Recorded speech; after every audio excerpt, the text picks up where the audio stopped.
Welcome to Love and Guilt in the Anthropocene, a podcast to help people and organizations embrace the adventure of climate action. We are envisioning a world where sustainability comes naturally. Today I'm just going to be reading through the blog post that originally dropped in October 2023, and it's titled Ask the Question, Why? Seeing Opportunity Through the Hopelessness. So here we go. Let me share a belief I have. Don't get mad. Like every other living thing on this planet, humans evolved to survive in a certain climate. Though we think of ourselves as superior beings, we are really just life forms trying to survive and thrive, trying to win the sometimes vicious game of life. I'm willing to agree that humans are special, though I can't say exactly how. We're not the only animal walking upright. We're not the only animal with opposable thumbs or even language. We're not the only animal that can make tools or remember a face. But we are dominating the planet, if we want to use patronizing and adversarial language to describe our prevalence across the globe and the impact we've had on reshaping our environment and our climate. Some say it's our ability to imagine a future that makes us unique. It's difficult to prove we're the only animals to do this, but it's definitely a skill we've gotten good at over the years. And yet we seldom use our brains to their full potential. Imagining a future is not the same as creativity, and we're at a stage in our evolution where creativity is desperately needed. I think the biggest step each of us can take in combating climate change is asking a simple, innocuous question. Why? For all things big and small, this question can illuminate much. Why do I want to get married? Why do I want to have children? Why am I buying this shirt? Why am I scrolling through a Substack feed? At a personal level, asking the why can help illuminate our deepest desires and secret fears. Asking why may help you realize that you don't actually want to have kids. Maybe it was just societal pressure pushing you and thinking in that direction. Asking why may help you realize that you're buying clothing or eating food or whatever because you are sad about something or have some other big feeling you are trying to avoid. Asking why can help you separate yourself from the societal pressures that whirl around you. We are social animals after all, and we constantly feel the guidance and or judgment from our friends and family, religious or community groups, advertisements and industry marketing, and all the other institutions built up around us. Is their prescription a recipe for your happiness? Perhaps, but you won't know if it's right for you until you explore what it is that makes you tick. Asking why shouldn't stop at what you do. You should start asking why about many of the things you see around you. Most of all, the infrastructure that surrounds us was built on the backbone of older infrastructure and technologies. For example, the traditional QWERTY keyboard is designed to slow you down when typing. The reason? We started typing on mechanical typewriters. If we went too fast, we would jam the keyboard, hence the QWERTY keyboard we use today. Another example is that of the Saturn V rockets, which took us to the moon, and the space shuttles that took astronauts to the space station. It is rumored that these amazing technological advances were limited by the size of a horse's rear end. U.S. railroads, you see, were needed to ship rocket parts, so the parts could not be too large. Thus, these railroads, in turn, were designed by the same English folks who built tramways for horse-drawn wagons, and horse-drawn wagons in England had a certain gauge to accommodate the ruts carved by the Roman army, whose chariots were just wide enough to accommodate 2 horses behind.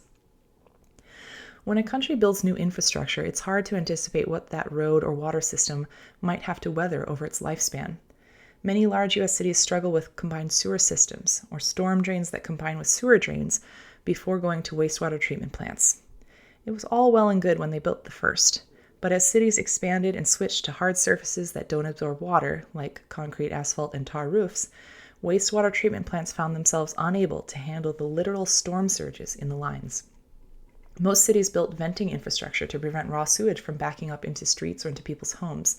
No one likes that. So instead, at any time it rains more than a quarter inch in Pittsburgh, Pennsylvania, raw sewage is vented straight into the Ohio River. Apparently, no one seems to mind that. Other cities have built storage tanks or tried to expand their wastewater treatment infrastructure. It's an ongoing struggle, and no one wants to pay for it. To separate storm drains from sewage drains now would require us to rip out miles and miles of pipe that's usually located underneath roadways.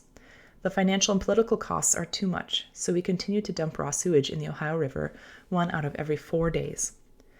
Some countries or regions were able to leapfrog to better technologies. Much of sub-Saharan Africa went straight to cellular phones instead of trying to install the massive infrastructure for landlines. China and a few other countries were able to build high-speed bullet trains as their nearly first rail projects, rather than being stuck with the very first technologies that ever emerged. Looking at you, New York City.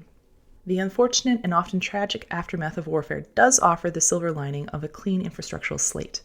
Through the ashes of World War II, for example, many parts of Europe and Asia were able to rebuild with more modern and better planned infrastructure.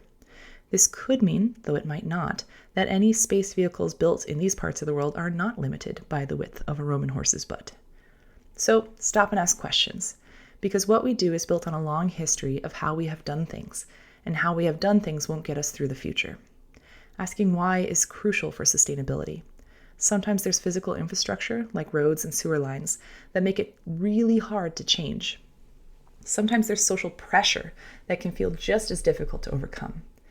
In healthcare, when I ask why we can't do something more sustainably, like remove some frivolous draping or send the patient's eye drops home with them after the surgery, I'm often told we can't because of policy. So my lab is looking into this. We have an academic legal team at Temple University reviewing federal and state regulations, asking why, and not finding a whole lot.